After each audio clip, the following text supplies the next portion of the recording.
So this is the whole review from the comics what I got on Wednesday. Yeah, I was a Wednesday warrior this week. Pardon me. So my haul's not as big as normal, thank God. Next week I think it's going to be about 14 or 15, so it's back. So it's huge stays again next week, but I'm trying to cultivate and get rid of some titles. What I'm going to start reading on the DC Universe Infinite app just to save money basically. But yeah, so it's about 7 titles this week. 2000 AD wasn't in yet, so hopefully I'll get 2 issues when I go in this week. But yeah, so let's start. So the first one, Conan the Barbarian, issue 17. So this is the start of a new story. I don't know if I mentioned, but I missed out on the last 2 issues of the Curse of the Black Stone, so I'm going to have to get that in collected edition. For some reason, Diamond, who are useless at the moment, they shorted my local comic shop. So this is a new story, but fortunately it doesn't affect the ongoing Conan comic. So written by Jim Zub as normal, but it's a brand new artist on it, and it's the death-defying Danica Brine. She's very good. I presume it's a she. She's very good, but it's very clean, and I think so it's a bit of a shock to the system because with the Conan ones, the 2 regular artists, Dougie Braithwaite and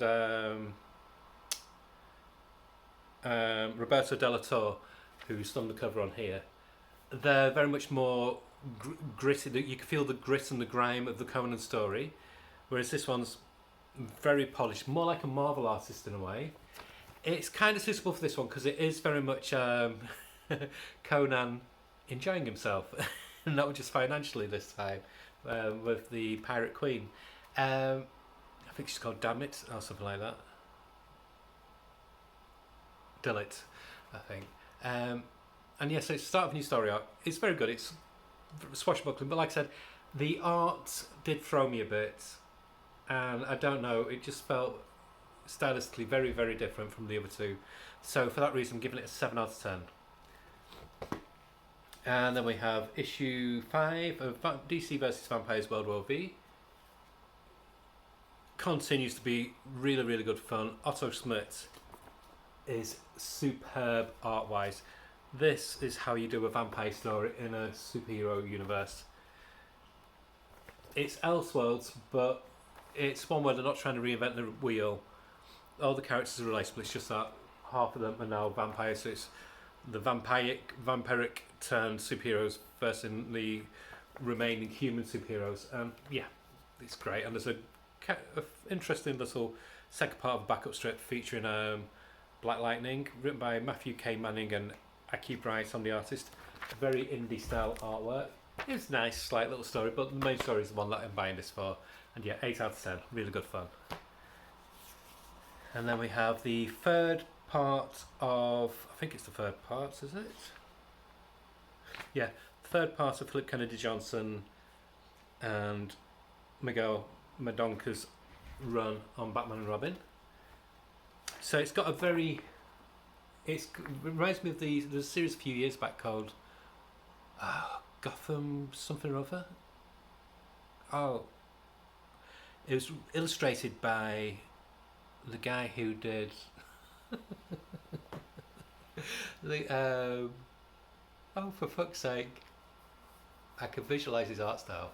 I just can't remember.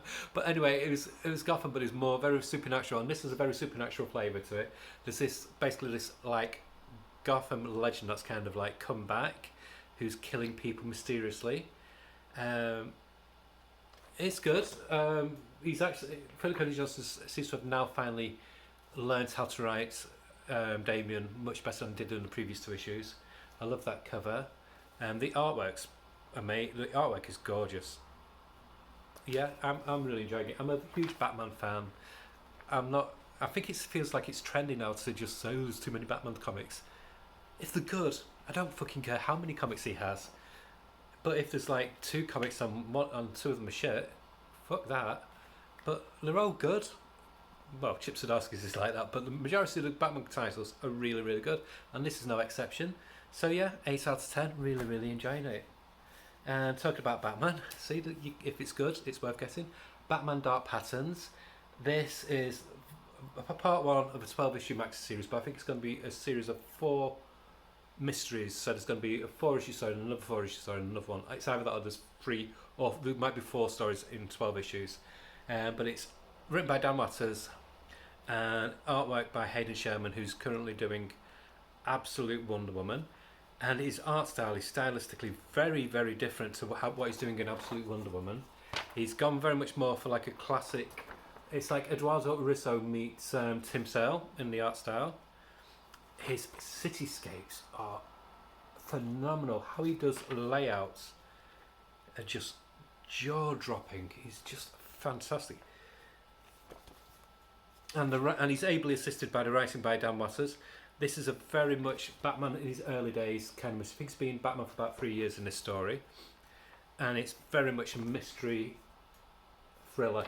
It's got shades of Seven to it, so I'm sorry, I'm just really being distracted by it. His panel layouts are so unusual. The shapes to the panels, and yet it flows so well. And there's a Dan Watters. I'm sorry again. It's beautiful. It is the prettiest book of the week. It's gorgeous. But there's a really interesting new villain, and he's the hardest villain that Batman's had to fight, because the villain has all these thousands of nails hammered into his skull, neck, body. He's got spikes in certain parts of his body. So if Batman hits him a certain way, he could kill him. And Batman doesn't kill. So he's fucked, basically. He's being virtually just twatted by this guy, who I think is called the Wounded Man or something. I can't remember. But it's just an ingenious spin on a dilemma for Batman. Dan Watters always thinks outside the box, and he's introduced another creepy character who's working for the police. This guy here. And so you're thinking, could he be affiliated? So I think that's a red herring, but he's planting seeds in the story, and it's just a phenomenal setup. It gets you invested from the get-go. Artwork is amazing. It's a 9.5 out of 10. It's wonderful. And then we have Uncanny X-Men number 7, Raid on Graymalkin by Gail Simone, David Marquez, Edgar Salazar, and then David Marquez inking his own stuff, and Victor Alazabar doing some of it as well. Cover's great. Writing's fantastic. The artwork, I've got a lot of issues with it. You can tell when it's David Marquez. They're great. The pages are fantastic. But then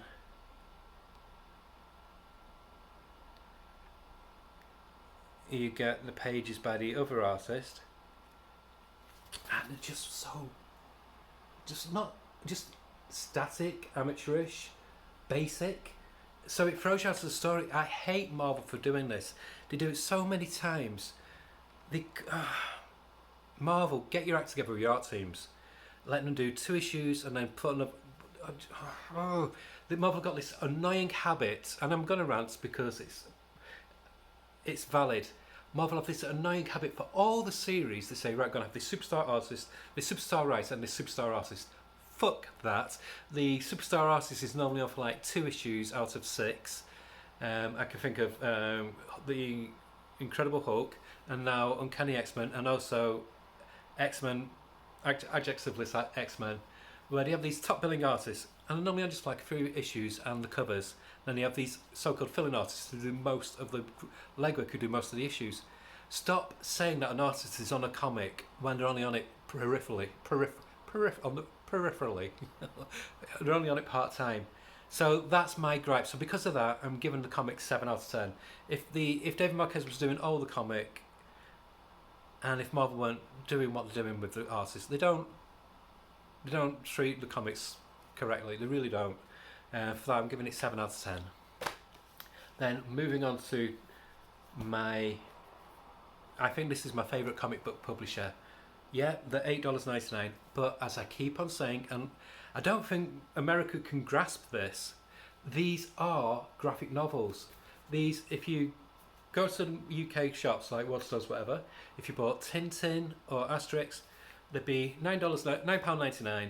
They'd be 48 pages, and they'd be this size with a cardstock cover, this kind of paper, and this is what this is. If you go to Europe, to France, to Italy, to Spain, this is your comics. This is how you buy your comics. They come out quarterly, and they would be a graphic album like this. Mobius did his comics like this. The stories that were reprinted in heavy metal, they were originally in graphic novel format like this. It's just that America can't get their head around this format. For me, it's my perfect format.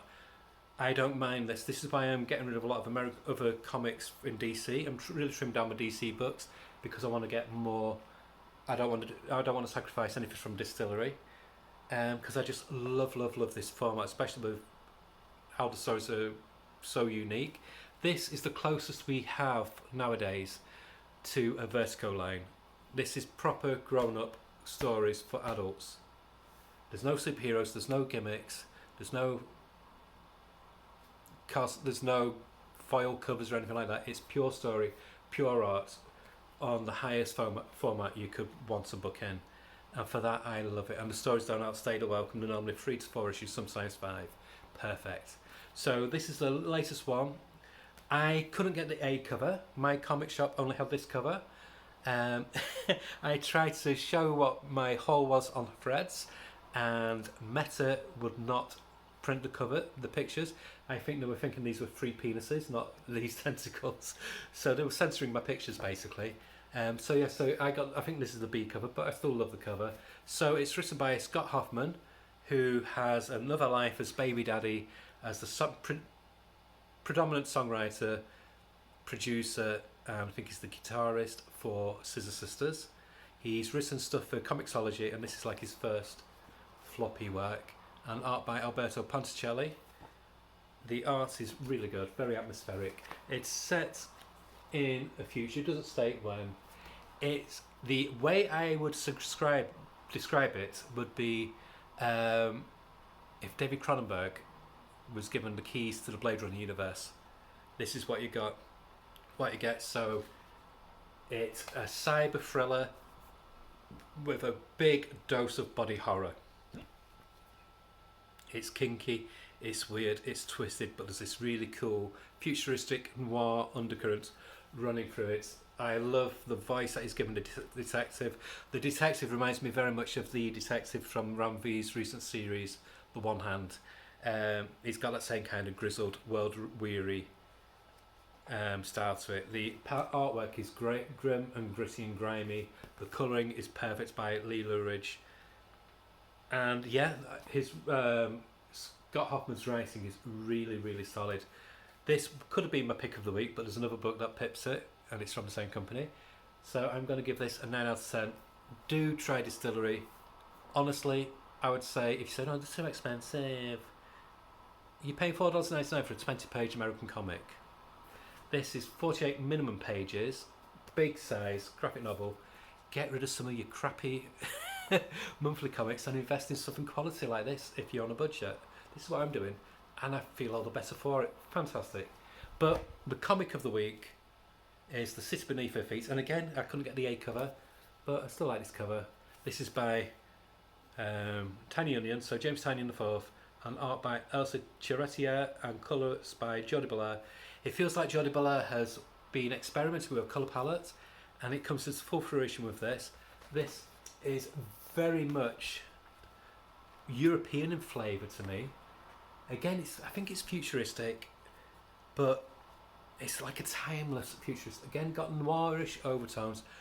And again, I'm going to use film comparisons. What I would say this reminds me of, it's like the cool 60s new wave French cinema, Jean-Luc Godard and people like that, with the more modern Luc Besson French cinema.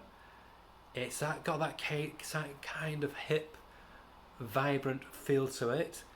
It's a very stylish thriller about a hit woman who's working for this shadowy organisation, but then it segues into something like Bound, where it's got this really cool lesbian.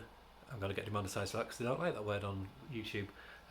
Love story as well, and then the main protagonist, the woman who this hit girl falls in love with. It's revealing, is she really real? So this basically it says this is the prologue. It sets the stage for the main story.